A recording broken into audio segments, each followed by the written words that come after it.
Allahu Akbar, Allahu Akbar. Naam, nite Madema au Dr. Maganga. Ndugu zangu, leo nimekuja na faida nzuri kabisa ya dawa ya kuangamiza majini wabaya, majini mahaba, visoke, lakini pamoja na uchawi.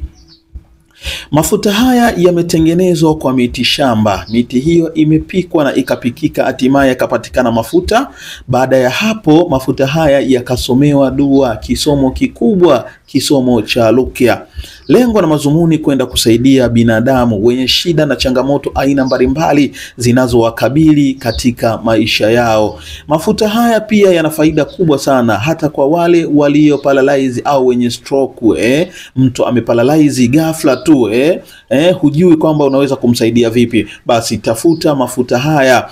Kiboko ya majini ni dawa kiboko kweli ya majini, kwa sababu imetengenezwa na ikatengenezeka kweli kweli.